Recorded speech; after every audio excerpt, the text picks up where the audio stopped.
asking this question: what truly defines the educated? Is it someone who has gone through all the degrees, or someone who knows how to think? Just now, as you say, masters in intelligence, right? And this is what, but for Henry, you have taught so many clients. I mean, organizations, governments, schools. What are some of your experience, and what are some of the things that you believe mind mapping can be applied to all these organizations, individuals? And then thereafter, I want to hear from Tony what he thinks of even his perspective of Singaporeans and areas where they can still improve on. Henry. Well, maybe let me tell you, in terms of the number of years that I've trained, I think I've trained at least 6,000 to 7,000 kids. In fact, more than that, I think it's probably close to 10,000 in terms of corporate business executives, maybe 3,000 or 4,000 people directly. But indirectly, yes, in Asia, we're looking at close to maybe 500,000 people through the other trainers. Approaching 1 million, actually. Yeah. In fact, we lost count. We gave up counting because it's just too much and too many. But let me tell you two stories that would illustrate what is the effect of what we did. I trained the top 10 people at Hotel Intercontinental some years ago in Singapore. One of them is the Asia Pacific MD. And so he was so excited, he said, okay, we want to do this. And so we worked on a real problem in the boardroom. And so we split the group into two teams, with the top 10 of them. And he took one team and he sat, in a corner, and he started working.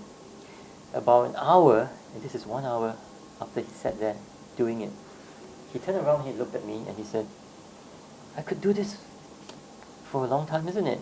I said, yes. And then he said, I could do this forever. I said, yes. And it was a smile on his face. He wasn't like, this is work. He was looking at it and saying, oh, this is wonderful. I could continue thinking and expanding and solving this problem, forever. And I said, yeah. In fact, I told him, I said, look, you have to decide when to stop because you need to take a break. And he was so engaged.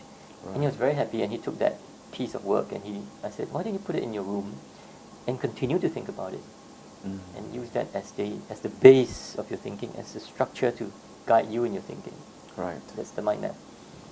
In the thousands of children that we've taught, there's some kids, and very often they would do the mind map, and they would lose track of time. They won't go for recess. And they say, I want to finish this. I say, but it's recess time. I said, no, I want to finish this. And they will come back early from recess to do it. So in other words, it's changed the perspective of study from something that is laborious, that's something I want to get rid of, that I want to stop, to something that, hey, I want to continue doing it, and getting food is just an interruption to what I want to do. Whereas in the past, work is an interruption to my fun. And I want to go to recess early and stay there as long as I can. So it changes the perspective of how you look at things and your experience. And the amazing thing is, sometimes it happens within 30 minutes of instructions, of guidance. Sometimes it happens in an hour. But they've been taught to study for the last 10, 15, 20 years. So in an hour, you can change the way you look at things. And that really gives us a lot of joy. And as a businessman in that area, what gives you the most pleasure? What actually... Stories of my people coming back from school, telling me,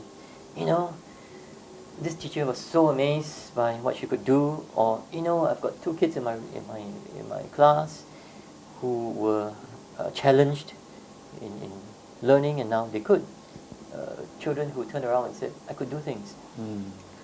Literally what they were telling me is what I wanted to fulfill, which is to change the way people think. Either think of themselves, right, or think of their problems. Yes. And this is, I guess... So you are helping people to think so that they can be liberated to turn their vocations to vacation. Exactly. That's a good word.